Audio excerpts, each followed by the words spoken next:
Well, I've been riding since I was a little girl. I come from a family of riders. My mom had me up on a horse before I was walking. Originally, I started out in the hunter-jumper world.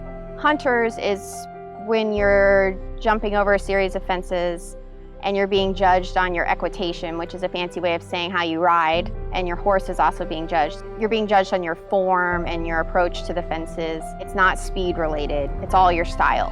Jumpers is a timed event. There's a course you have to memorize. The fastest person wins, and if multiple people jump clear, then there is a second round, ultimately, which is a more difficult course, and the fastest person wins.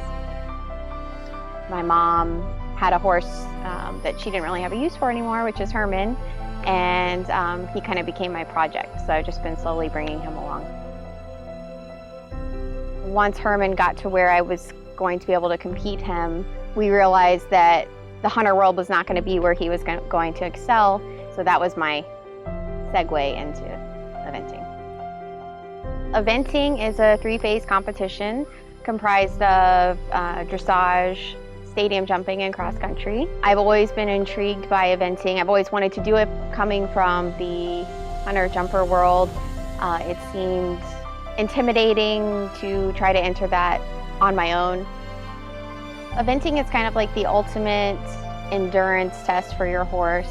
Dressage being the first phase, it's kind of like what ballet is to dancing. It's the foundation of riding.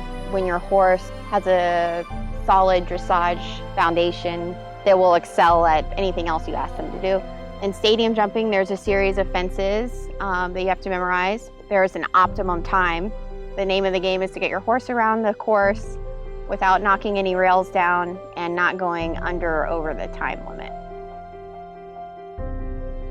Cross country is the last phase. Like the stadium round, it's also an optimum time event, and you're trying not to incur any penalties, which would happen if your horse refused or you fell off. The biggest advice I would give to a newcomer to the sport is to find a knowledgeable trainer. Don't rush out there and buy a horse. Find a barn with a lesson program where you can compete on somebody else's horse, so you can really find out, number one, if you really like it before you invest the time and money and getting involved in the sport. Hands down, my favorite phase is cross country. Before I go out on the cross country course, I am absolutely petrified, and I ask myself, why am I doing this? But once I'm out there, nothing makes me feel more alive. All you can think about is you and your horse, and you're just so in the moment, and anything else that you might be worried about just disappears.